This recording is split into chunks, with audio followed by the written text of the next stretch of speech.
Maailm on täis kummalisi, lahendamata mõistatusi, alates kuritegudest, mis on muutunud lahendamata juhtumiteks, kuni universumi küsimustele vastamiseni. Nii väikestel kui ka suurtel mõistatustel on ühesugune võime meid segadusse ajada. Tabby-täht on üks kõige salapärasemaid objekte, mida me universumis oleme täheldanud. Üle 100 aasta on astronoomid seda jälginud, kuid alles hiljuti on märgatud selle tähe kummalisi valgusefekte. Need jäävad endiselt müsteeriumiks ning seletuseks on pakutud kõike, alates tolmupilvedest kuni maavälise tehnoloogiani. Tabby-täht asub 1470 valgusaasta kaugusel maast Luige tähtkujus. Seda ei saa ilma teleskoobita näha ja esmapilgul ei tundu see ümbritsevate tähtedega võrreldes millegi erilisena. Annes põhjalike vaatluste käigus märgati midagi salapärast. 2015 aastal uurisid kodanikuteadlased NASA Kepleri kosmoseteleskoobi andmeid osana Planet Huntersi projektist. Eesmärk oli leida võimalikke eksoplaneete, planeete, mis tiirlevad tähtede ümber, mis ei ole päike. Neid planeete ei ole võimalik otseselt tuvastada, kuid kui nad liiguvad oma ematähe eest läbi, põhjustavad nad väikese heleduse languse. Seda heleduse langust saab tuvastada ja just seda planeedikütid andmeid uurides otsisidki. Tabby-täht näitas mõningast heleduse langust, kuid see erines kõigest muust, mida projekt oli leidnud. Heleduse langus oli palju ebaregulaars. Tähe heleduse nõrgenemine toimus järk-järgult, kuid esines ka aeg-ajalt suuri langusi, mis seejärel tasapisi taastusid. Heleduse langused olid nii suured, et kui need oleksid põhjustatud planeedi poolt, peaks planeet olema poole tähe suurune. Need suuremad langused olid ebaregulaarsed ega paistnud järgivat mustreid, mida teised eksoplaneedid olid näidanud. Professionaalsed astronoomid pöörasid sellele salapärasele objektile tähelepanu ning algasid põhjalikumad uuringud. Kuid enne, kui jõuti palju andmeid koguda, oli juba aranud spekuleerimine selle saladuse põhjuste üle. Üks kujutlusvõimelisemaid teooriaid köitis mitteteadusliku meedia tähelepanu. See viitas maast arenenuma maavälise elu olemasolule. Dysoni sfäär on hüpoteetiline tehnoloogia, mida arenenud tsivilisatsioon võiks kasutada oma energiavajaduste rahuldamiseks. See on megastruktuur, mis ümbritseb tähte ja püüab kinni selle energia, mida eluvormid saavad seejärel kasutada. Üks aste allpool seda on Dysoni parv, mis koosneb arvukatest satelliitidest, mis tiirlevad tähe ümber omaette orbiitidel ja koguvad igaüks energiat. Teoreetiliselt põhjustaks Dysoni parv tähevalguse tuhmumist, kuid see ei seletaks kaugeltki enamikku nähtud andmetest. Pole mingit põhjust arvata, et Dysoni parv oleks parem seletus kui tähe ümber tiirlevad looduslikud objektid. Lisaks on Tabby-täht F-tüüpi peajärjestuse täht, mille eluiga on palju lühem kui meie päikesel. On ebatõenäoline, et ükski selle tähe ümber tiirlev planeet suudaks arendada elu, mis oleks piisavalt arenenud sellise tehnoloogilise saavutuse jaoks. Kui teadlased kogusid rohkem andmeid, leidsid nad midagi huvitavat. Tabby-tähe valgus ei tuhmunud ühtlaselt. Infrapunaspektris oli vähem tuhmumist kui ultraviolettkiirguses. See viitab sellele, et mis iganes põhjustab tuhmumist, on väga väike, palju väiksem kui ükskõik milline orbiidil tiirler satelliit. Selle asemel pakkusid teadlased välja, et tuhmumise eest vastutab tolmupilv. Kuid kas see ei selgita kõiki andmeid? See ei seletaks lühiajalisi, kuid väga suuri valguse langusi ega anna iseenesest vastust, kus tolm pärineb. Teine uuem teooria on see, et süüdi võib olla orvuks jäänud eksokuu. Eksokuusid pole kunagi avastatud, kuid teoreetiliselt on need võimalikud. Kui mõni neist tiirles planeedi ümber, mis Tabby-tähe lähedal hävitati, on võimalus, et kuu jätkaks tähe ümber tiirlemist üksi. Kui see oleks piisavalt lähedal, hakkaks täht aeglaselt kuu materjali laiali hajutama, jättes maha tolmupilve, aga ka suuremad objektid, mis võiksid seletada suuremat hämardumist. On ebatõenäoline, et Tabby-tähe saladuse taga on tunnukad, kuid teadlased pole siiani leidnud täiesti rahuldavat seletust. See täht võib olla midagi sellist, mida me pole varem näinud. 27. aprillil 1813 puhkes Yorki lahing, mis oli osa 1812. aasta sõjast. See toimus tänapäeva Torontos, Kanadas, kui Ameerika väed alustasid linna vastu dessantrünnakut ja otsustasid selle rüüstada. Parlamendi ja avalikud hooned pandi põlema ning laod hävitati täielikult. See jättis Briti sõjaväe segadusse, kuna York okupeeriti ja mitu endist Briti kolooniat kaotati. See ei meeldinud brittidele sugugi ja 1814 aastal otsustasid nad kätte maksta. Kuid nad ei rünnanud Yorki, nagu võiks arvata. Selle asemel otsustasid nad rünnata Washingtoni, kuna see oli USA pealinn. Briti väed, mida juhtisid kindralmajor Robert Ross ja admiral George Cockburn, saabusid selle aasta 24. augustil linna äärde ning neile tulid vastu Ameerika sõdurid. Puhkes kokkupõrge, kuid ameeriklased suruti kiiresti tagasi ja nad olid sunnitud linna taanduma. Britid ei raisanud aega ja liikusid samuti linna, kus nad võtsid kiiresti piirkonna enda kontrolli alla, kuid nad ei olnud rahul ainult pealinna okupeerimisega. Nad otsustasid ameeriklastele õppetunni anda, rüüstates linna samamoodi nagu aastaid varem Yorkis ja tulemused olid katastroofilised.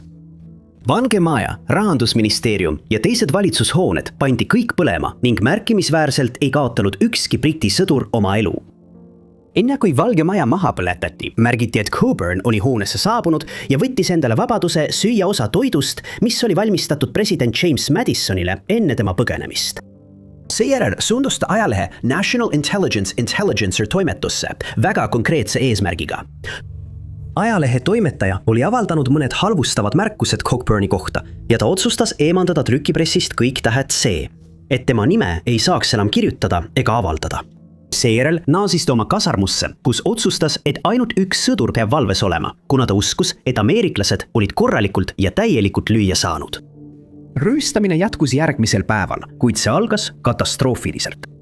Fort McNairis süütasid 12 sõdurit kogemata püssirohu enneaegselt ja nad kaotasid plahvatuses elu. Sellegipoolest põles suur osa Washingtonist endiselt ja tundus, et paljud hinnalised hooned ja maamärgid hävitatakse täielikult. Kuid siis üllatava kokkusattumusena hakkas ilm muutuma ja see juhtus kiiresti. Tornado tabas piirkonda, rebides majadelt katused, juurides puid välja ja valades vihma pealinna peale. Briti poolt süüdatud tulekahjud kustutati kõik ning kõigi sõnul muutus päev hämarikuks. Ulguvad tuuled ja välk süvendasid olukorda veelgi peaaegu 2 tundi järjest, jättes paljud inimesed varatuks. Olukorra tulemus oli see, et paljud hooned, mis peeti hävinuks, olid tegelikult päästetud ning inimesed nimetasid seda tõeliseks imeks. Teised uskusid, et see oli lihtsalt õnnelik juhus, mille põhjustas ebatõenäoline kokkusattumus. Kuid ükskõik mis põhjus ka polnud, oli linna kahjustused piiratud ning britid otsustasid lahkuda vaid 26 tundi pärast saabumist. 2023 aasta juulis registreerus Jared Shadid Seattle'is Airbnb'sse. Samal päeval nähti teda kinnistult lahkumas, jättes kõik oma asjad maha. Tema lähedased pole teda sellest ajast saadik näinud ega temast kuulnud. Jared oli edukas immigratsiooniadvokaat, pärit algselt New Yorgi Queensist. Tal oli õigusteaduse doktorikraad Duke'i ülikooli õigusteaduskonnast ning ta oli varem praktikal olnud Common Cause'is ja Hudson instituudis Washingtonis. Talle läks väga korda vähemate võimalustega inimeste aitamine. Sõprade sõnul oli ta väga lahke ja tark. Jared elas Baltimore'is ja töötas advokaadibüroos nimega Grossman Young & Hammond, mis asub Washingtonis DC's. Vabal ajal meeldis talle käia kontsertidel ja neist oma blogis kirjutada. Teda huvitas kirjutamine ja sõprade sõnul kirjutas ta raamatut. Sõprade sõnul tundus, et Jared elas Ameerika unistust, kuid midagi muutus 2023 aasta suvel. Ta lahkus ootamatult töölt ja alustas autoreisi mööda Vaikse ookeani rannikut. Jared oli varemgi autoreisidel käinud, kuid seekord ei öelnud ta perele ega sõpradele, kuhu ta läheb. Paljud tema sõbrad polnud temast üldse midagi kuulnud alates 2022 aasta detsembrist ning tema pere sai reisist teada alles siis, kui ta kuulutati kaduluks. 30. juulil registreeris Jared end Seattle'is asuvasse Airbnb majutuskohta sisse. Uksekella kaameras salvestas, kuidas Jared viis oma asjad, sealhulgas sülearvuti, majja sisse. Mõni aeg hiljem lahkus Jared majast. Ta jättis maha kõik oma elektroonikaseadmed, sealhulgas telefoni, mis tegi tema liikumise jälgimise pärast seda väga raskeks. Politsei võttis ühendust Jaredi perega, kui ta ei lahkunud majutusasutusest. Kellelgi polnud aimugi, kuhu ta võis minna, ega võimalust temaga ühendust võtta. Kasutades tema Airbnb kontot, suutsid nad jälgida tema liikumisi enne Seattle'is peatumist. Ta oli peatunud Forksis, Washingtonis ja Los Angeleses, Californias. Seattle oli lihtsalt tema viimane peatus ja tundub, et pärast seda ei ole enam ühtegi broneeringut tehtud. Jaredi auto oli samuti kadunud, kuid see leiti peagi üles. 17. augustil leidis politsei sõiduki Los Angelese Atwater Village'i elamurajoonis. Parkimistrahvi andmetel oli see seal olnud juba 4. kuupäevast alates, enne kui politsei üldse Jaredi perega ühendust võttis. Ainus seos, mis Jaredi Los Angelesega oli ülikooli sõber, kuid tema polnud Jarediga tema kadumise ajal ühendust võtnud. Ühe sõbra sõnul, kes postitas selle internetti, nähti teda lahkumas Seattle'i garaažist. Liikluskaamera tegi temast foto umbes 20 miili kaugusel Airbnb'st lõuna pool ning hiljem nähti teda Dunkin Donutsis, mis asus mitte kaugel kohast, kus tema auto leiti. Jaredi perekond on korduvalt palunud infot ning kogunud raha, et palgata eradetektiiv, kes aitaks nende kadunud lähedast leida. Kahjuks on pärast mõningaid esialgseid teateid tema kadumisest tema juhtumit väga vähe kajastatud. Üks Jaredi sõpradest jätkas uurimise kohta info jagamist WebSleuthsi veebifoorumis. Ta sai teada, et Jared oli pärast oma kadumist Washingtoni osariigis mitu korda arreteeritud, tavaliselt selliste asjade eest nagu loata viibimine või toidu varastamine. Tema kirjeldusele vastavat inimest märgati samuti piirkonnas kodutuna elamas. Tema perekond on püüdnud Jaredi juhtumis ühendust võtta riigi poolt määratud kaitsjatega, et anda talle vajalikku abi. Kahjuks vabastati ta pärast iga arreteerimist lihtsalt tänavale tagasi ja ta kadus silmist. Nii et otsingud jätkuvad. Jaredit kirjeldati tema kadumise ajal kui 5 jala ja 7 tolli pikkust ning kaaluvad 150 naela. Ta on Aafrika, Ameerika ja Liibanoni päritolu ning tal on mitu tätoveeringut, sealhulgas draakon paremal säärel, rida ja veer käsivarrel ning ema portree õlal. Kõik, kellel on teavet, võivad võtta ühendust Seattle'i politseiosakonnaga numbril 206 6255 011. London Daily Telegraph, mida tänapäeval tuntakse lühema nimega Daily Telegraph, on avaldanud ristsõnu igas väljaandes alates 1929 aastast. Kuigi neid ristsõnu peetakse tavaliselt lihtsalt lõbuks, on selle konkreetse ajalehe ristsõnu valitsus 2 korral põhjalikult uurinud, kui arvati, et riiklikku julgeolekut on rikutud. 1942 aastal, teise maailmasõja ajal, avaldas Telegraph ristsõna, milles üks vihje oli Prantsuse sadam ja õige vastus oli Dieppe. Ja märgiti, et just seal pidi järgmisel päeval toimuma sissetung.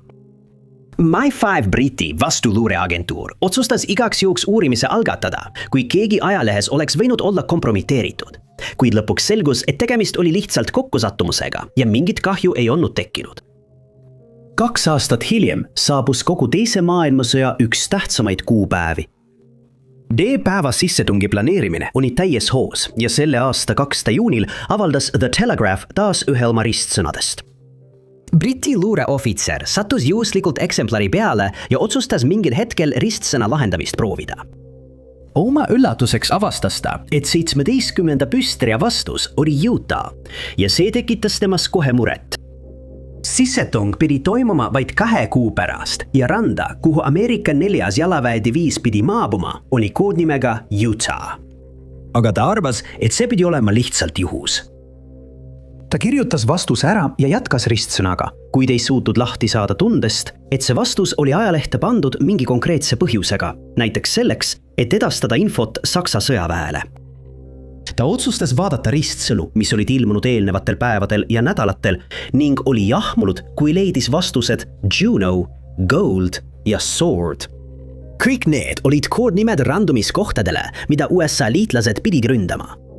Nädalatel enne kavandatud sissetungi tekitas ristsõna järjekordset ärevust. 22 mail oli seal vihje, punane indiaanlane Missouri jõel ja vastus oli Omaha. Nädal hiljem oli seal vihje, suur ülevus ja vastus oli Overlord. 30. mail ja 1. juunil olid vihjed vastavalt. Põõsas on lasteaia revolutsioonide keskpunkt ja Britannia ja tema hoiavad sama asja, mille vastused olid Mulberry ja Neptune. Kõik need sõnad olid koodid sissetungi teatud aspektide jaoks. Ja seekord olid võimud kindlad, et see polnud lihtsalt juhus. Nad uskusid, et keegi oli püüdnud Saksamaa valitsust sissetungist hoiatada ja oli juba nädalaid edastanud olulist salajast teavet ajalehe ristsõnade kaudu. MI5 lasi Creek 1 juuni The Telegraphi eksemplarid ringrusest eemaldada ning otsustas rääkida Leonard Dawga, ristsõnade koostaja ja Epinghami Surrey Strand Schooli koolijuhiga. Daw oli pärast esimeses maailmasõjas teenimist koostanud ristsõnu juba 25 aastat ning ta peeti kinni oma õpilaste ja õpetajate ees, enne kui ta sunniti ootavasse sõidukisse. Sema maja ja kontor otsiti läbi ning teda üle kuulati mitu päeva. Daw ütles hiljem, et oli kindel, et kaotab oma elu, kuna tema ülekuulajad olid äärmiselt agressiivsed ja süüdistasid teda pidevalt reetmises. Ta kinnitas, et ei teadnud midagi D-päeva sissetungist ja vabastati lõpuks pärast edukat sissetungi. Leiti, et vastuste ja sissetungi vaheline seos oli lihtsalt juhus ning Daw ei teadnud tõepoolest, et ta avaldas kogemata salajasi sõjalisi koodisõnu. Kusagil Lõuna-Inglismaa ranniku lähedal, mere põhjas, lebab 17. sajandi laev, mida kutsuti mere Eldoradoks. Selle uppumises polnud midagi eriti salapärast, kuid pardal olnud aardelaadung teeb sellest ühe kõige ihaldatumate vrakkide ookeanis. Merchant Royal oli 157 jalga pikk galeoon, mille omanik ja kapten oli John Lindbury. John Lindbury kohta on vähe teada peale selle, et oli selle laeva omanik.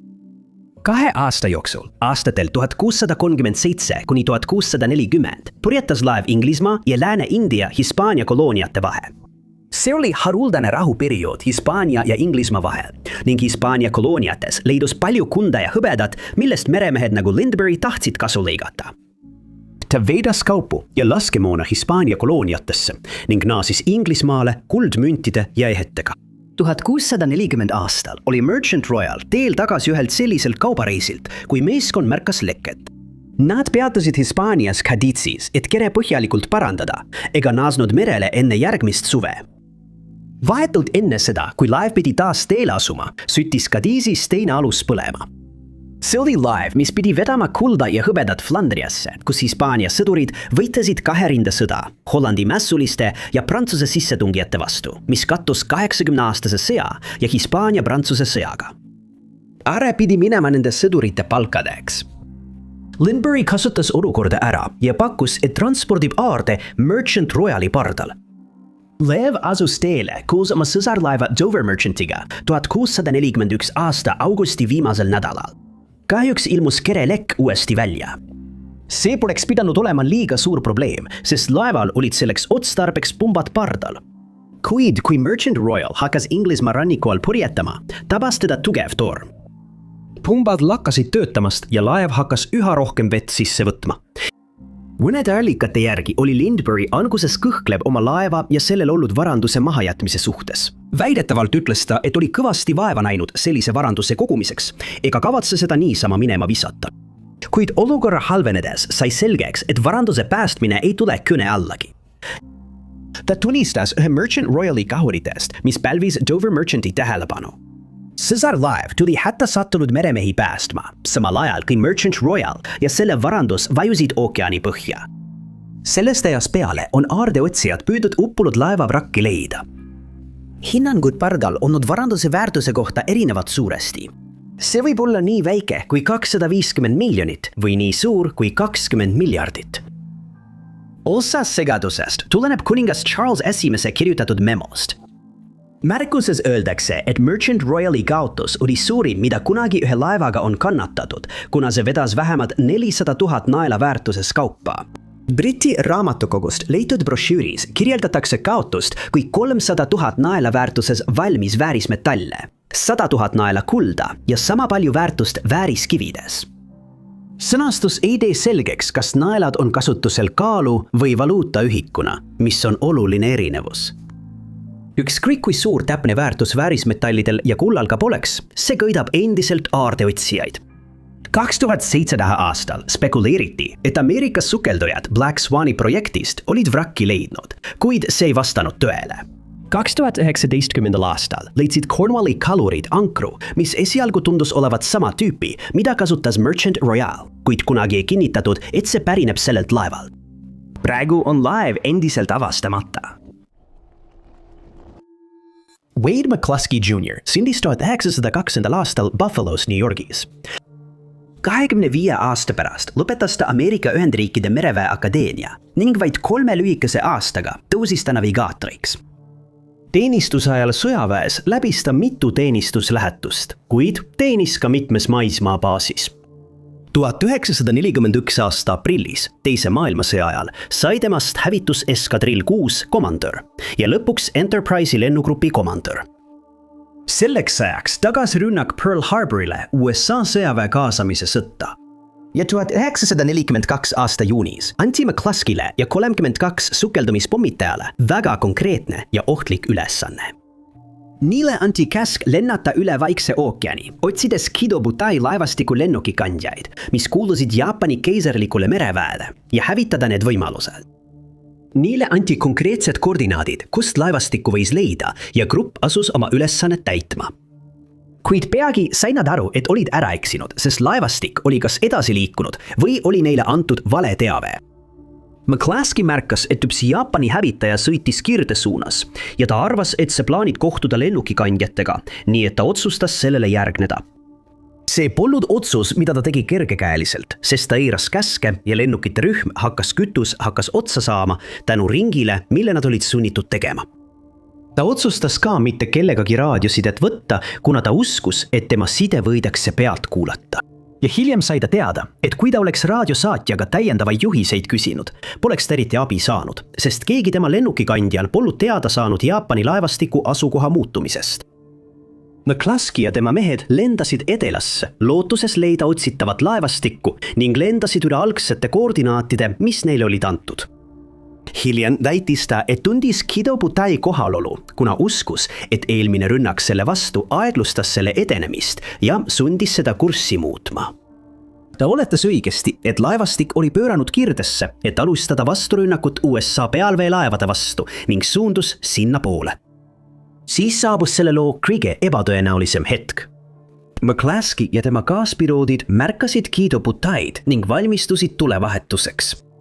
3 lennukikandjad, Kaga, Agi ja Soryu tulid nähtavale ja täiesti uskumatult. Just siis, kui nad pöördusid rünnakule, pidid kõik 3 kandjad oma relvi uuesti laadima, andes McCluskyle ja tema meestele täiusliku võimaluse rünnakuks. USS Yorktowni eskadrill saabus just õigel hetkel ja kõik 3 lennukikandjad rünnati ülima täpsusega. Akagi ja Kaga jäti mõlemad maha ning Soryu uputati.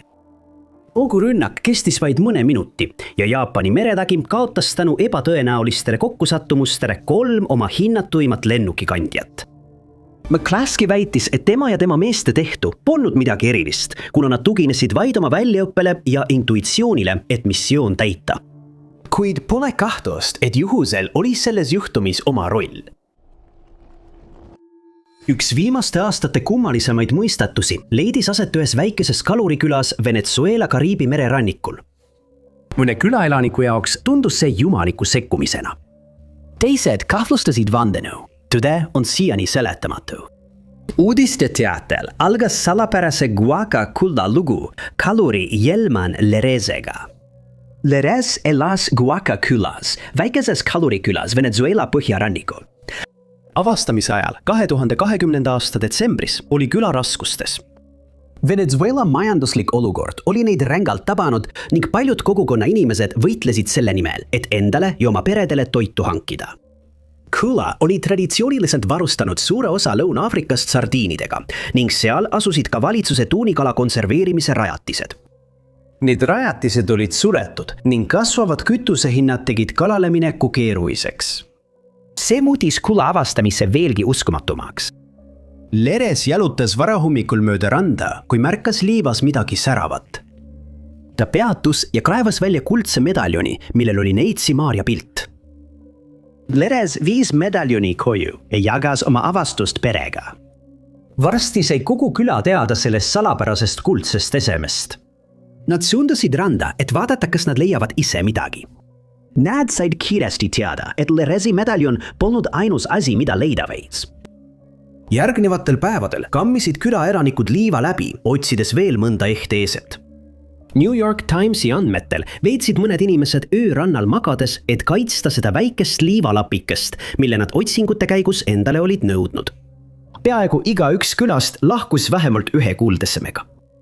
enamik leidis väikseid sõrmuseid, kuid teised avastasid kõrvarõngaid, medaljoone ja kuldkette. Spekulatsioonid selle üle, kust salapärane kuld oli pärit, algasid kohe. Mõned arvasid, et see võis pärineda uppunud laevalt, mis oli sajandeid tagasi Kariibi merel patrullinud ja oli täis aardeid. Piraatidest oli piisavalt lugusid, et oletada, et üks neist laevadest võis olla selle allikaks. Kui tuitorm või hiidlaine oli aardekirstu laevalt minema pühkinud, võis see seletada, miks see alles nüüd pinnale ilmus. Teised olid allika suhtes skeptilisemad. Pakuti välja, et Venezuela valitsus võis need esemed randa jätta lootuses, et see aitab peatada tol ajal toimunud protestid. Mõned pidasid seda lihtsalt jumalikuks kingituseks, eriti kuna see langes kokku sardiinide naasmisega kohalikele vetesse pärast 4-kuulist puudumist. Enamik külaelanikke ei muretsenud eriti selle pärast, kust kuld pärines. Esemed müüdi kiiresti naaberlinnades ja külades, mõned neist isegi kuni $1500 eest. Kuaka kohalikud kasutasid raha toidu, kütuse ja hädavajalike remonditööde jaoks. Kuna enamik esemeid müüdi kiiresti maha, oli vähe võimalusi nende testimiseks. New York Times tellis testi ühe leitud lüni ja kuldketi kohta. Tulemused näitasid, et ese oli tõenäoliselt valmistatud Euroopas 20. sajandi keskel, välistades seega lood 17. ja 18. sajandi piratiaardest. On võimalik, et hiljutisem ehtepartii üle parda sattumine võiks seda avastust seletada, kuid ühtegi sellist juhtumit pole Kuaka kullaga seostatud ning keegi pole esemeid omaks tunnistanud. Film Looduse jõud ilmus 1999 aastal ning peaosades mängivad 2 Hollywoodi kuulsaimat nime, Sandra Bullock ja Ben Affleck. Filmi süžee jälgib Afflecki tegelaskuju Benny, kes töötab kõvakaaneliste raamatute tutvustuste kirjutajana ning film algab sellega, et ta on teel New Yorgist Savannasse, Georgiasse, kuna ta kavatseb seal abielluda. Chal on kerge lennuhirm ja ta muutub ärevaks, kui avastab, et istub lennukis Bullocki tegelaskuju Sarah kõrval. Sema iseloom on täiesti vastupidine Benny omale, kuna Sarah on vaba hing, kes alustab temaga kohe vestlust. Ben suudab vestluse vastu pidada kuni hetkeni, mil lennuk lõpuks õhkutõusuks valmistub. Aga siis saavad tema kõige hullemad hirmud teoks. Just siis, kui lennuk õhku tõuseb, lendab lind ühte mootorisse ja lennuk libiseb rajalt välja, põhjustades pardal viibijates paanikat.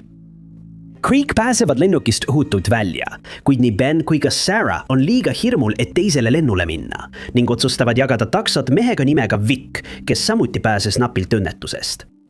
Eeg on väga oluline, sest Ben peab jõudma õigeks ajaks New Yorki oma pulmadeks. Kuid nagu selliste filmide puhul tavaliselt, toob iga pööre kaasa uue takistuse ja saatus näib olevat tema vastu. Kõigepealt arreteeritakse kolmik, kui Vic otsustab taksos tarvitada ebaseaduslikku ainet. Ben ja Sarah vabastatakse siiski, ning nad otsustavad võtta takso asemel rongi. Kahjuks avastavad nad pärast südamlikku hetke, et rong suundub hoopis Chicagosse. Seejärel lahkuvad nad rongilt ja hakkavad lähemalt suhtlema, arutledes tema kahtluste üle abiellumise osas. Sarah avastab siis, et tema endine abikaasa üritab takistada nende peegelipoe müüki Savannahs. Ta palub Benil teesenda oma abikaasat, kui nad sinna jõuavad, ja Ben nõustub, sest tema poeosa müügist saadav tulu läheks tema pojale, kellega ta oli võõrdunud. Reisi jätkudes tunnevad nad teineteise vastu üha suuremat tõmmet. Ja kui nad kohtuvad Benny ning tema kihlatu isamehe ja pruut Neitsiga, kahtlustatakse, et neil on armusuhe. Tõmme kasvab ainult tugevamaks ja ühel hetkel ütleb Ben, et on valmis oma pulmad ära jätma, kuid kui päev kätte jõuab, muudab ta meelt ja abiellub oma kihlatu. Sarah otsustab vaikselt lahkuda ja lõpuks kohtub ta taas oma pojaga. See on etteaimatav film, mis ei suutnud kassas edu saavutada, kuid on tähelepanuväärne väga kummalise kokkusattumuse tõttu. 2000 aasta detsembris, veidi üle aasta pärast filmi Looduse jõud linastumist, reisis Bullock Wyomingi osariigis asuvasse Jackson Hole'i lennujaama, et veeta jõulud oma poissõbra Bob Schneideriga. Ta reisis ärilennukiga, 2 mootoriga Hawkeriga, kui maandumisrajale lähenedes tegi piloot ohtlike tingimuste tõttu vea ja ajas maapinnal olevad tuled segamini rajatuledega. Lennuk sattus rajaga valesti joondatuks ja kohe kui see maandus, libises ta asfaldilt välja, täpselt nagu filmis juhtus. Kedagi selles juhtumis ei saanud viga, kuid meedia tõi kiiresti välja, kui ebatõenäoline oli, et see juhtub kõigepealt filmi näitlejatega ja siis uuesti päriselus. Teadlaste sõnul teame me Marsi pinnast rohkem kui Maa suurima mageveejärvede süsteemi suurte järvede põhjast. Kui teadlased 2022 aastal kaardistamisprojekti käigus seda muuta püüdsid, sattusid nad millegi salapärase ja ootamatu otsa. Teadlased töötasid Michigani järve föderaalselt kaitstud alal, mis on tuntud kümnete laevavrakkide koduna. Projekti eesmärk oli need vrakid kaardistada, et koguda teavet, mida saaks seejärel kasutada piirkonna paremaks haldamiseks. Kuid see, mida teadlased leidsid, oli midagi hoopis teistsugust kui kõik, mida nad olid Michigani järves varem näinud. See oli rida suuri ümmargusi lohke järve põhjas, mis ulatusid miilide kaugusele. Need lohud ei paistnud olevat inimtekkelised, kuid see ei aidanud ka täpselt kindlaks teha, mis need olla võiksid.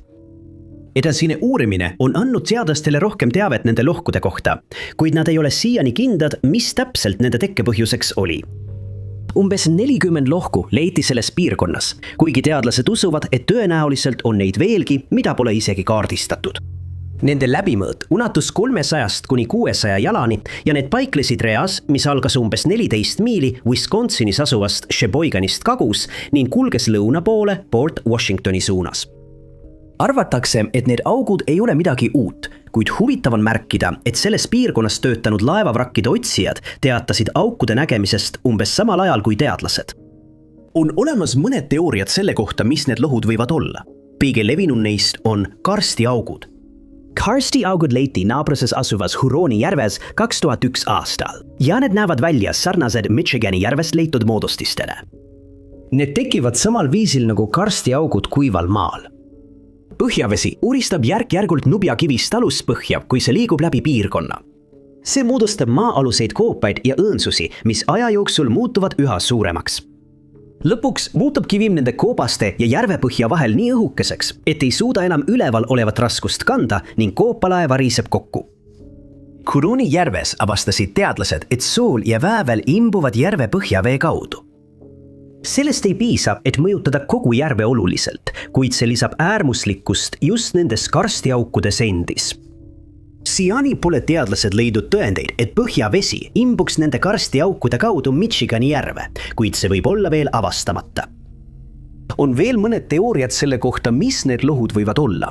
Näiteks jääaja ajal liustike poolt uuristatud armid, põhjavee ülesvoolust tekkinud kraater või lõksu jäänud süsivesinike eraldumine.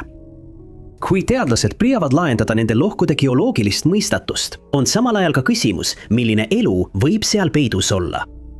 Lohud on liiga sügavad, et sinna jõuaks päikesevalgus ja seal on äärmiselt külm. Kuid teadlased on juba avastanud, et seal pimeduses elavad magevee opossumkrevetid, väikesed kalad ja invasiivne rannakarbi liik.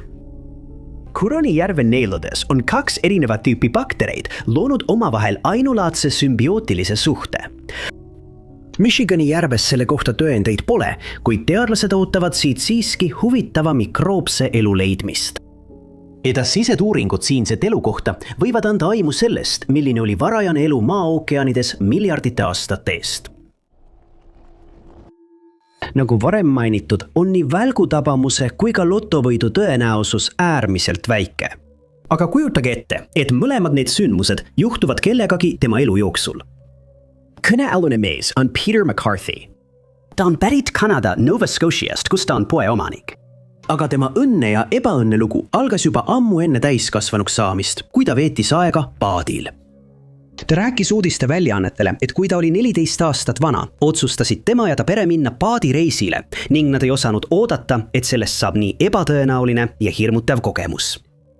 Ta ütles, et ühel hetkel olid nad paadi madalasse vette juhtinud ja talle anti ülesandeks veenduda, et paat oleks enne lahkumist korralikult lukustatud. See oli ideaalne päev paadisõiduks, sest päike paistis ja ta märkas reisi ajal, et taevas oli vaid üksainus valge pilv. Aga järgmine asi, mida ta mäletas, oli see, et ta ärkas paadi kõrval ja tema pere selgitas, et välgunool oli liikunud läbi lähedal asuva puu okste, enne kui ta pikselöögist tabati. Ta viidi kohalikku haiglasse, kus teda raviti ja lõpuks paranes ta täielikult. Ta arvas, et oli üle elanud ühe kõige ebatõenäolisema sündmuse, mida ta oma elus kunagi kogeb. Kuid aastaid hiljem, täiskasvanuna, oli tal taas kord uskomatult vedanud ja seekord muutis see tema elu igaveseks. 2015 aasta juulis otsustasid tema ja üks tema töökaaslastest, naine nimega Diane Miller, koos osta 649 lotopileti. Iroonilisel kombel ostis ta pileti omaenda poest ja teadis, et kui ta peaks võitma, saab ta jaemüüja boonuseks lisaks veel 10 000. See lotopileti ostmine ei erinenud kuidagi varasematest, sest tema ja Diane olid juba üle aasta proovinud õnne ning nad ei oodanud kunagi, et võidavad suure summa raha. Aga selgus, et nad eksisid. Järgmisel hommikul pärast loosimist sai nad aru, et olid peavõidu saanud ning neile anti Atlandi loterii kontoris Monctonis $1 miljoni suurune auhind. Tol ajal oli lotovõidu tõenäosus 1/14 miljonist ning nad ei suutnud oma õnne uskuda. See polnud aga selle ebatõenäolise loo lõpp. Uskumatul kombel oli Peetri tütart samuti elu jooksul välk tabanud. Olukord, mis tundub peaaegu liiga uskumatu, et tõsi olla. Tõenäosus, et sind tabab välk ja hiljem võidad loteriil ning siis tabab välk veel üht sinu pereliiget, on hinnanguliselt 1,2 triljoni vastu, mis tõestab, kui ebatõenäoline Peetri olukord tegelikult oli.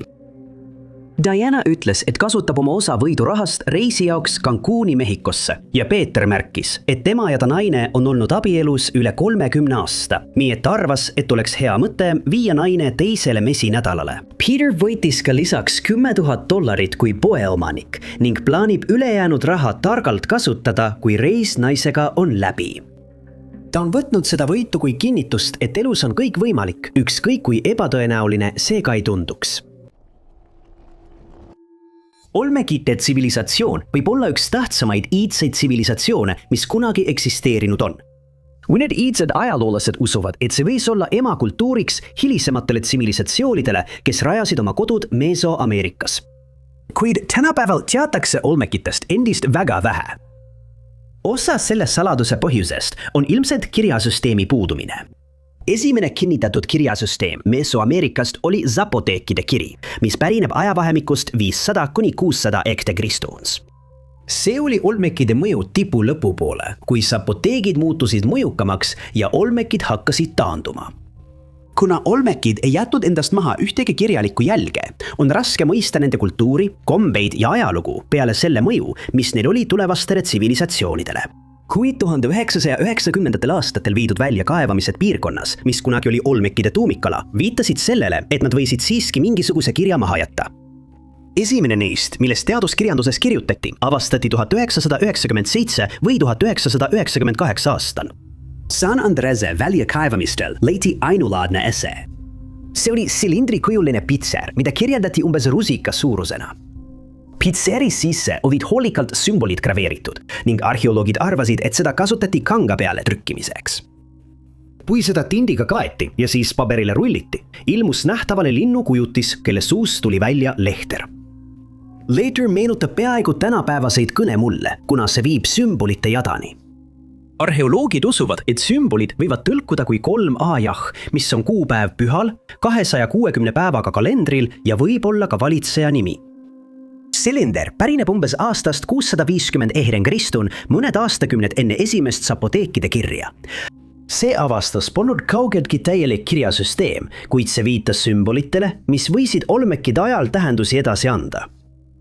Mõni aasta pärast San Andrese pitseri avastamist leiti veelgi vanem artefakt. See avastus ei tehtud arheoloogilistel väljakaevamistel, vaid hoopis tee-ehitustööde käigus.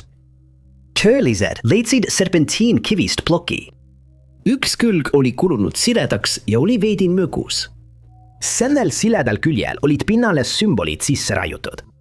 Kivilt tuvastati 62 sümbolit ning kivi sai leiukoha küla järgi nimeks Kaskajali plokk. Mõned neist kordusid ja kokku oli esindatud 30 unikaalset märki. Need ulatusid väga selgetest kujutistest, mis esindasid päriselus nähtavaid asju, nagu putukad, kalad ja mais, kuni abstraktsemate märkideni. Kirjasüsteem ei olnud paigutatud veergudesse nagu teised Mesoameerika kirjasüsteemid. Selle asemel olid väikesed sümbolite kogumid rühmitatud kokku ja näisid olevat loetavad horisontaalselt. Kuidas need rühmad omavahel seotud on, kui üldse, ei ole teada. Artefakti dateerimine oli keeruline. Arheoloogid kasutasid samast rusust leitud keraamikakilde, et hinnata kuupäevaks umbes 900 ekte Kristur. Teised on seda kahtluse alla seadnud. Fakt, et plokk leiti buldooseri rusust, mitte korralikelt arheoloogilistelt väljakaevamistelt, teeb keeruliseks määrata, kuidas see oli seotud muu rusuga. Kuid geoloogid on plokki uurinud ja tuvastanud kulumist sisse raiutud märkides. Kirjutis on iidne, isegi kui me ei tea täpselt, millal see pärineb. Kaskajali ploki sümbolid erinevad Kriegist hilisemates Mesoameerika kirjasüsteemides nähtutest. Ilma millegagi võrrelda pole tänapäeva ajaloolastel võimalik täpselt kindlaks teha, mida see ütleb. Tõsiasi, et on leitud vaid üks artefakt, muudab samuti võimatuks öelda, kas tegemist on tegeliku kirjasüsteemiga või millegi palju lihtsamaga. Kuid võimalus, et tulevaste väljakaevamiste käigus leitakse veel artefakte, tähendab, et olmeekide kirjaviisi mõistatus võib ühel päeval lahenduse leida. Tõenäosus võita ükskõik millist suurt loteriid maailmas on äärmiselt väike ning enamik meist ei koge kunagi rõõmu elu muutva rahasumma võitmisest. Viimaste statistiliste andmete kohaselt on Ameerika Ühendriikide Powerballi loterii võiduvõimalus umbes 292 miljoni vastu. Mega Millions loterii võiduvõimalus on veelgi väiksem, 302 miljoni vastu. Arvestades, et tõenäosus elu jooksul välgutabamuse saada on 1,2 miljoni vastu, näitab see lihtsalt, kui ebatõenäoline on lotovõit.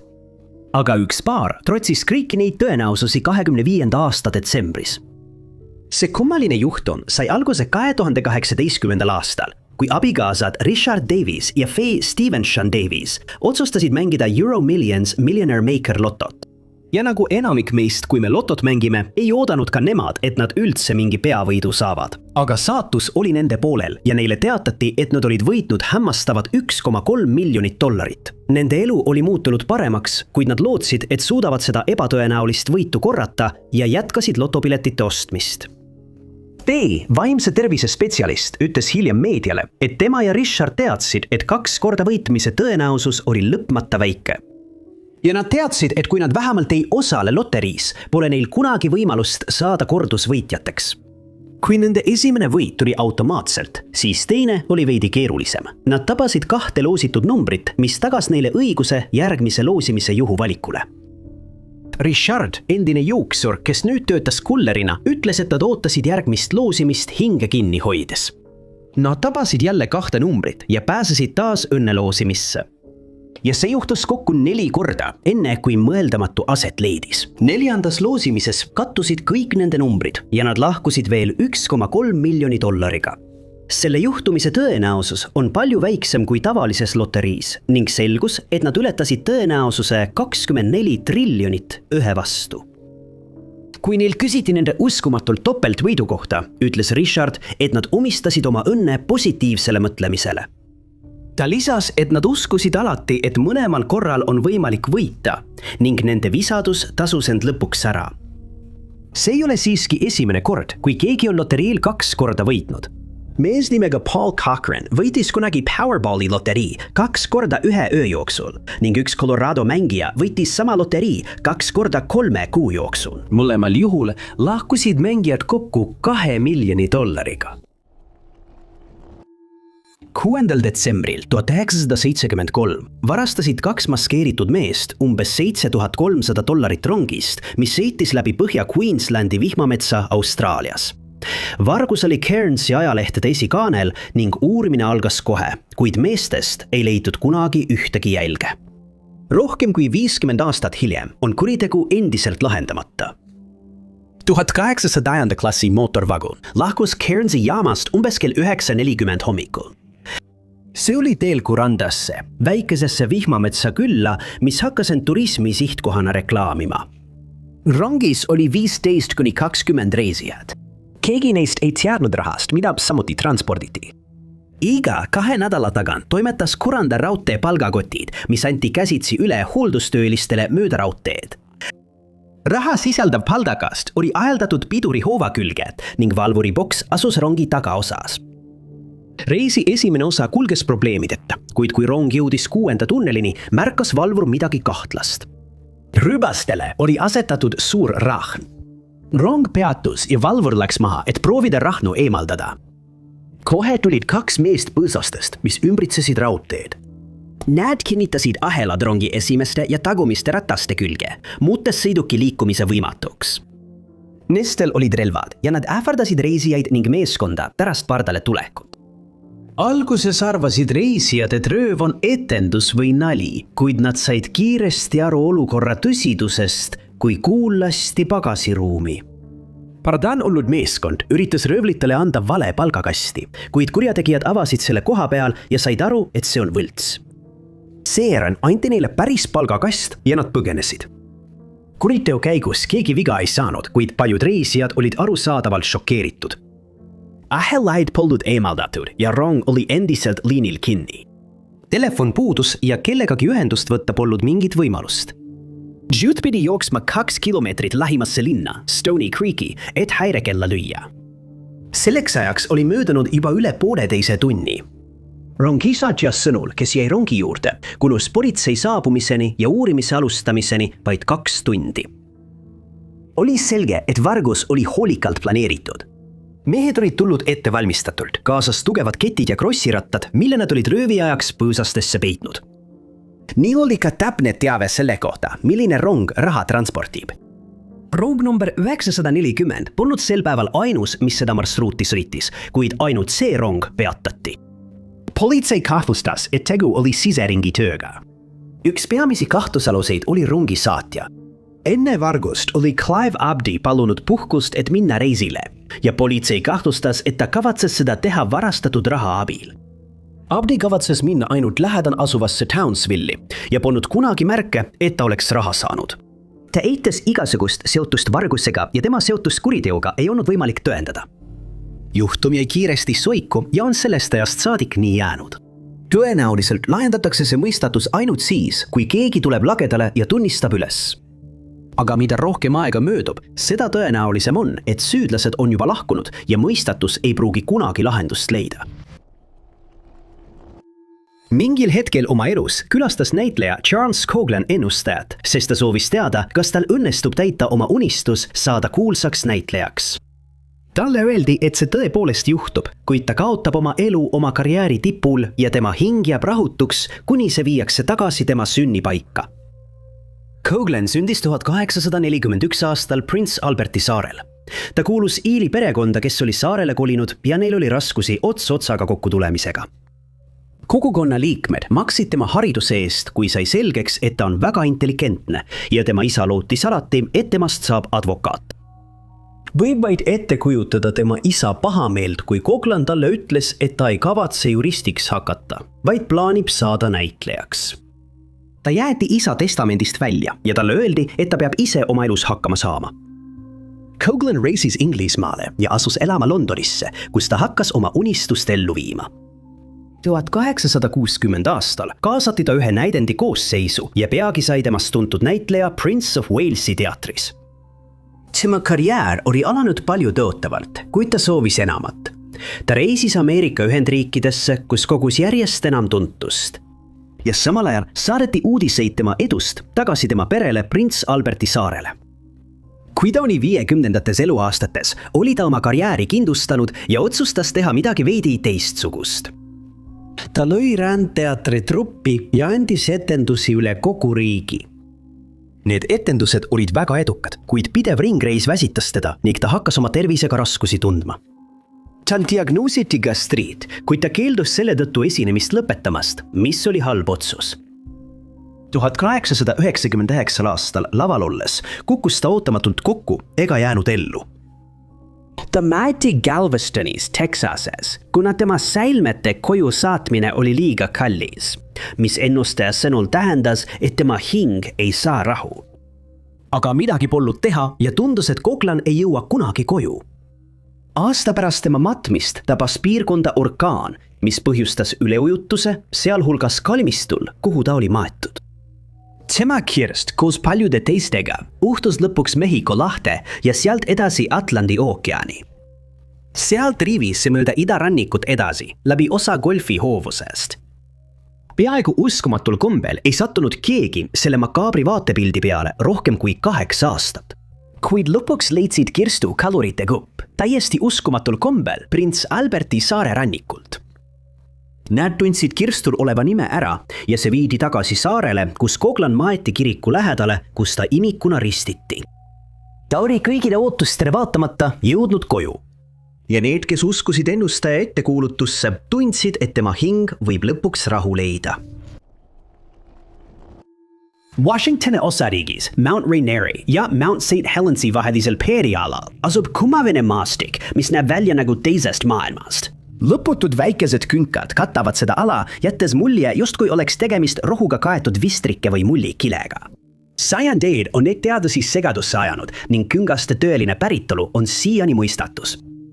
Neid kummalisi moodustisi tuntakse Mima küngastena, mis on nime saanud Washingtoni preeria järgi, kus need on kõige tuntumad. Need on tehtud liivast, peensetest setetest ja kivisettedest ning nende kõrgus on 2–7 jala vahel ja läbimõõt 8–40 jala vahel. Kui lääne asunikud 19. sajandi keskel piirkonda saabusid, arvasid nad, et need künkad peavad olema põlisameeriklaste matmispaigad. Kuid arheoloogilised uuringud tõestasid, et see ei olnud nii. Künkastest ei leitud midagi, mis viitaks sellele, et need oleksid inimese tehtud. Teadlased pidid otsima loomulikumat seletust. Mima preeria asus viimase jääaja ajal kunagi jääkilbi serval. On teoretiseeritud, et see asukoht võis olla seotud küngaste tekkega. Ühe teooria kohaselt on päikeselohud süüdi setteküngaste tekkes. Need tekivad siis, kui päike sulatab jäässe augud. Vesi ja tuul toovad seejärel setteid, mis kogunevad nendesse aukudesse. Kui jääaeg lõppes ja jää oli täielikult sulanud, jäid need setteküngad alles.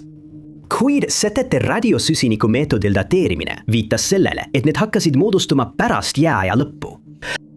Üks kummalisemaid, kuid populaarsemaid teooriaid on see, et need künkad on taskurottide looming. Need taskurotid kaivuvad maa alla ja lükkavad eemaldatud seted ülespoole, mitte alla. Taskurotid võisid luua üha suuremaid künkaid, et vältida üleujutusi.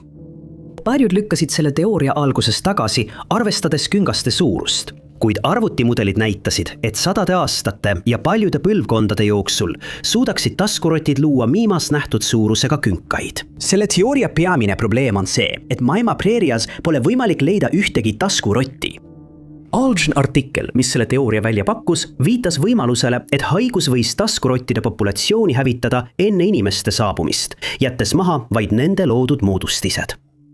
Kuid skeptilised teadlased on väitnud, et isegi kui taskurotte Mima preerias leitaks, ei tähendaks see veel kindlasti, et just nemad on küngaste eest vastutavad.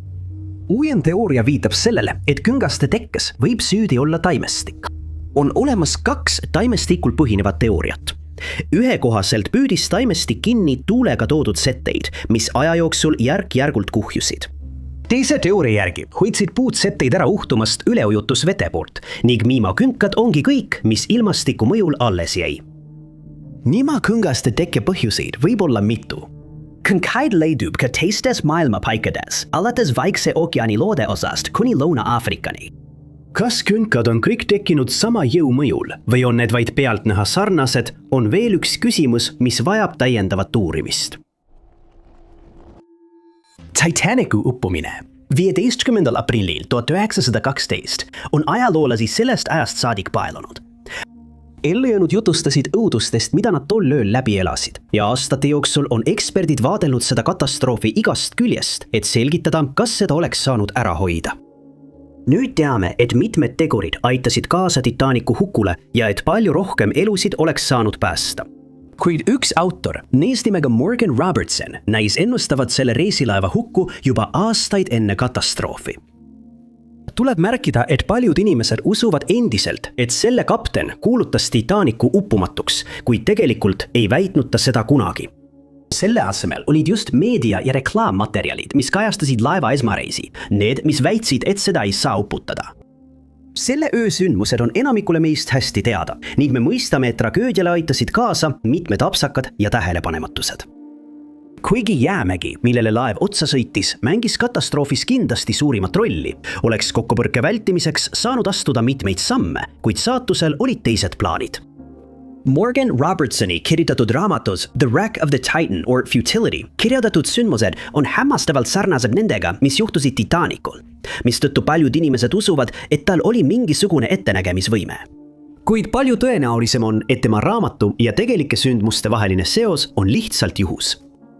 Raamatus kannab laev nime Titan ja seda reklaamitakse samuti uppumatuna. See mahutas kuni 2500 reisijat ja suutis saavutada kiirust kuni 25 sõlme. Lõpuks alustas laev oma esimest reisi New Yorgist ja suundus Inglismaale. Sihtkohta jõudmiseks pidi see ületama Põhja-Atlandi ookeani, täpselt nagu Titanic 14 aastat hiljem.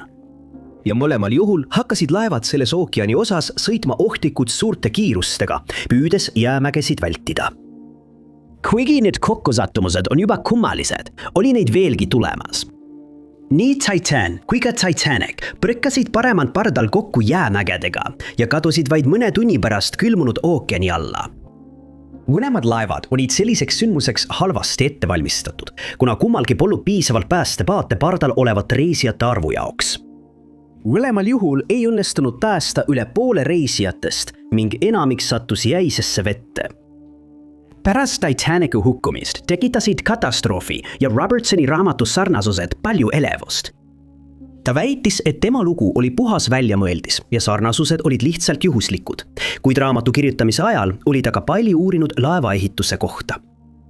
Kasutades neid teadmisi ja palju kujutlusvõimet, kirjutas ta loo, mida peeti 14 aastat hiljem peaaegu prohvetlikuks. Isegi tema ei suutnud seletada vaiendamatuid sarnasusi nende kahe katastroofi vahel. Mõlemad laevad olid luksuslikud kruiisilaevad, need olid umbes sama suured. Nad suutsid liikuda ligikaudu sama kiirusega. Mõlemad uppusid umbes 400 miili kaugusel Newfoundlandi rannikust ja mõlemad tragöödiat oleks saanud vältida, kui oleks võetud vajalikud ettevaatusabinõud.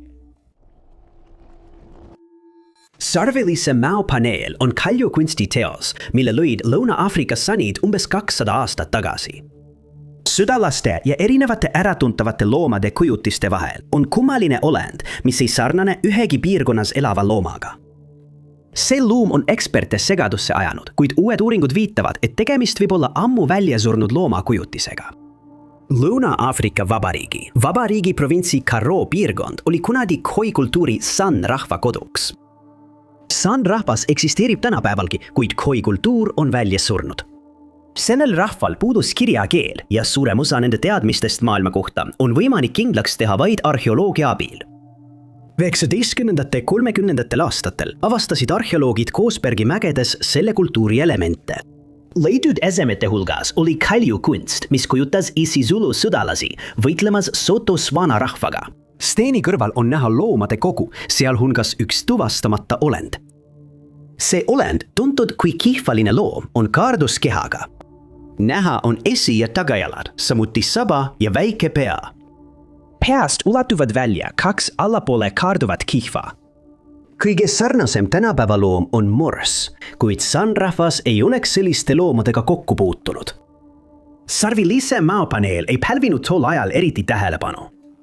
Alles aastal 2024 püüdis uus uuring tuvastada, mis loomaga oli tegemist.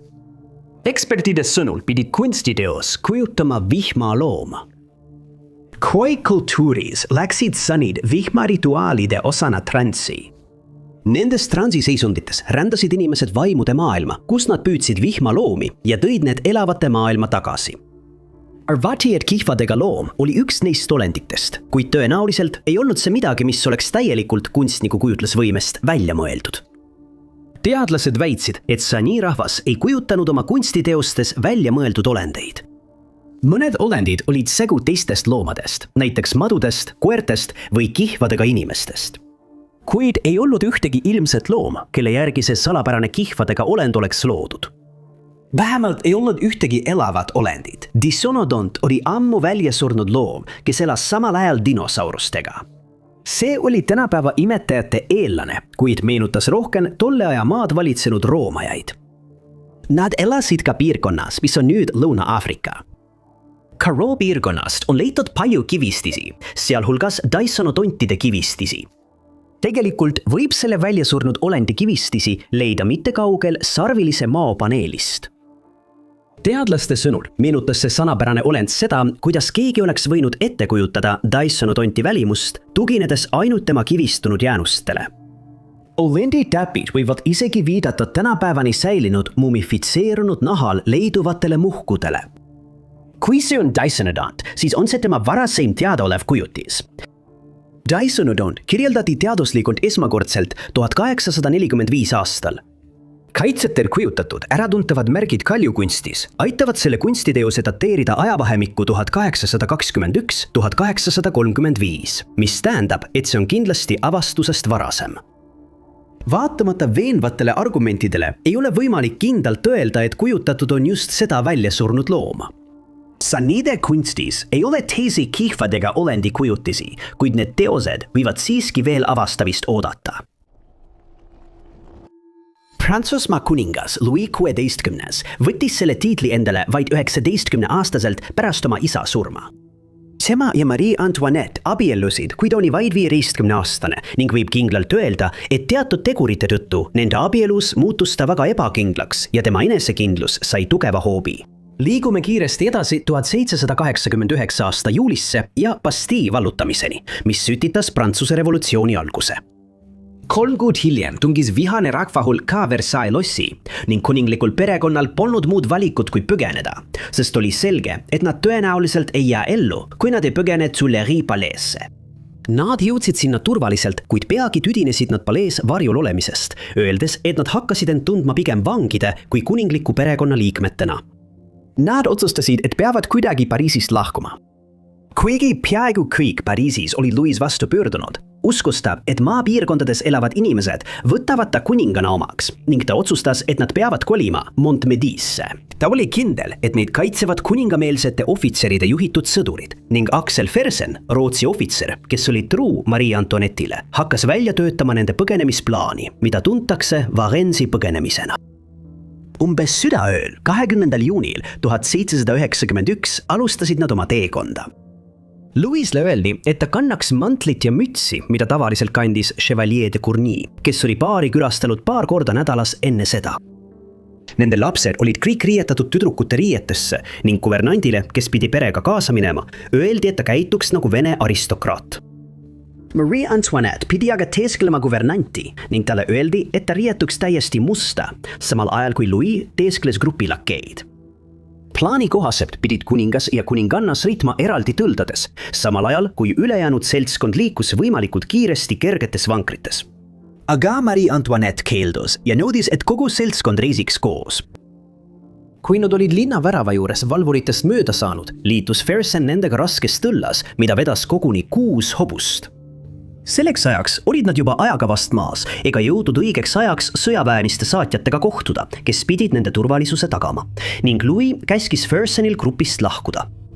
Mingil hetkel vahetasid nad hobuseid, lootes tekitada segadust juhuks, kui neid otsitakse, kuid uudis nende põgenemisest oli juba rahvuskaardini jõudnud. Kuna konvoi oli tundide võrra ajakavast maas, arvasid sõjaväelised saatjad, et plaan on hüljatud ning nad ei täitnud oma osa plaanist. Pealegi liikus grupp palju aeglasemalt, kui oli oodatud ja kui ühe tõlla rakmed katki läksid, põhjustas see veelgi pikema viivituse. Siis, kui nad hobuseid vahetasid, otsustas Louis, et on hea mõte kohalikega rääkida ja ta tunti ära. Nende teekonnast anti ette teada ja kui nad peatati, tundis postmeister Jean-Baptiste Drouet ära nii Louisi kui ka Marie Antoinette'i. Ta saatis teate Varenni ja kui grupp kohale jõudis, tundis üks eakas mees kuninga ära ning kummardas talle instinktiivselt, kinnistades sellega lõplikult nii kuninga kui ka kuninganna saatuse. Nad mõlemad arreteeriti ja anti kohtu alla riigi reetmise eest, mille järel nad mõisteti süüdi ning tänu sellele õnnetule kokkusattumuste jadale ei pääsenud nad enam kunagi vabadusse. Kuiberivöö on üks salapärasemaid paiku meie päikesesüsteemis. Just siin tekivad paljud komeedid, mis sööstavad päikese poole. See on ka Pluto, Erise ja teiste kääbusplaneetide kodu. Teadlased õpivad pidevalt rohkem meie päikesesüsteemi äärealadel asuva objektide vöö kohta. Kuid on üks küsimus, millele pole veel vastust leitud. Miks see lõpeb? Kui perivöö kohta rohkem teada saamine on aidanud teadlastel paremini mõista meie päikesesüsteemi tekkimist. Jääkehade vöö algab umbes Neptuuni orbiidilt, 30 astronoomilist ühikut päikesest eemal. Päikesesüsteemi varasel perioodil asusid need jää- ja kivikerad palju lähemal keskmele, nagu ka Neptuun ja teised hiidplaneedid. Järk-järgult triivisid Jupiter ja Saturn päikesest kaugemale, mis lükkas Uraani ja Neptuuni veelgi kaugemale. Neptune asus lõpuks oma praegusele orbiidile, kuid planeedi liikumine häiris Kuiperi vööobjektide orbiite.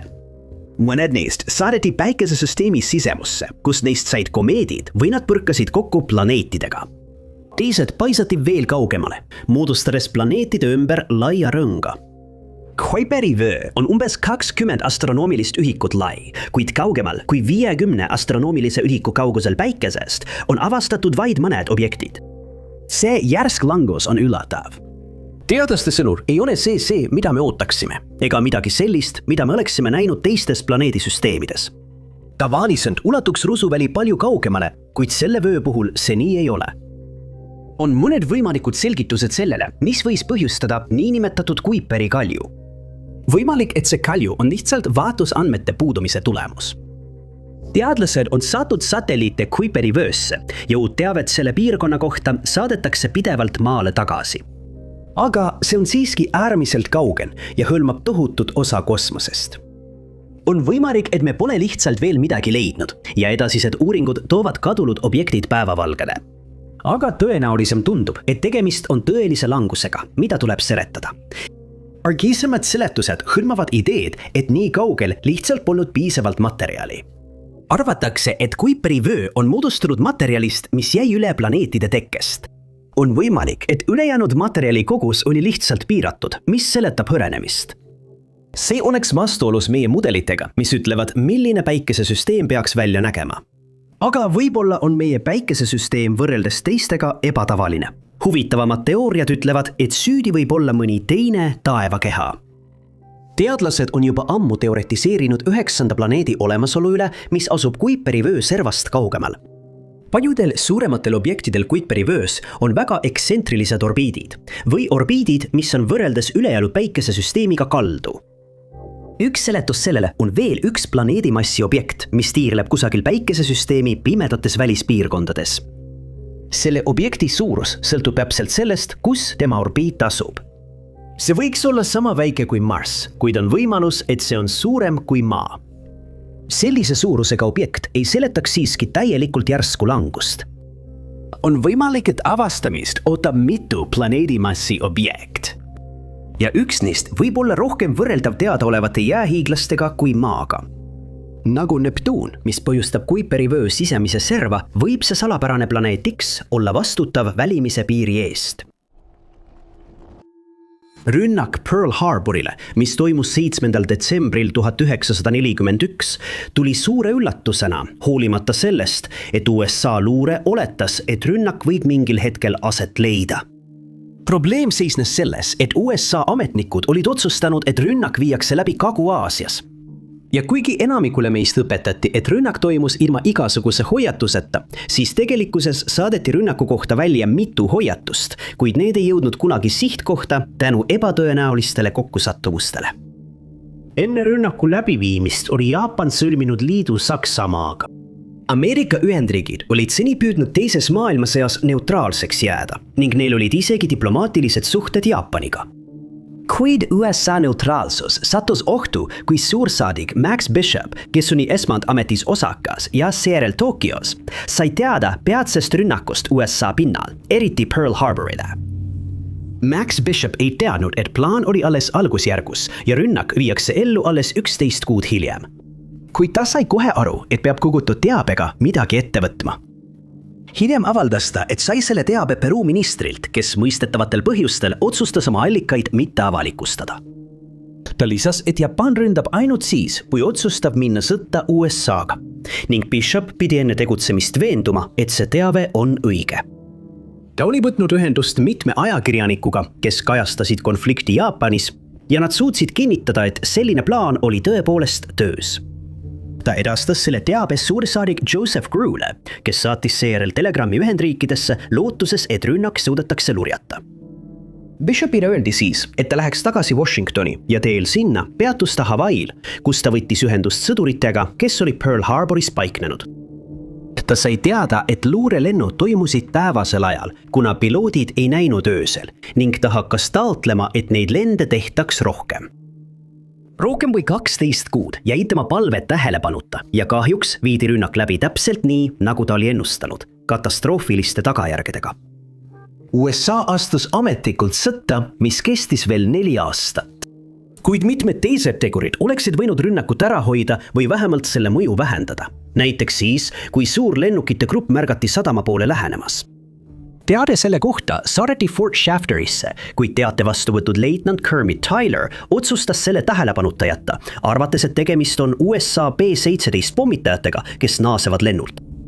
Jaapani Purple kood oli lahti murtud ning oli arusaadav, et sõda Ameerika Ühendriikidega on vältimatu, kuid USA koodimurdjatel ei õnnestunud välja selgitada, kust rünnak algab.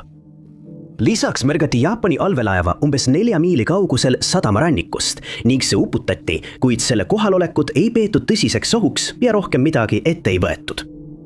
Arvatakse, et kui need hoiatused oleksid välja saadetud ja neid oleks tõsiselt võetud, oleks saanud rünnakuks valmistuda ning selle päeva sündmused oleksid võinud kujuneda hoopis teistsuguseks. Suur tänu teile vaatamast! Kui sulle see video meeldis, siis kindlasti vajuta meeldib nuppu. Ära unusta ka tellida ja vajutada teavituskella, et olla kursis kõigi meie tulevaste üleslaadimistega. Aga minu nimi on Top 5 Unknowns ja kohtume teiega järgmises videos.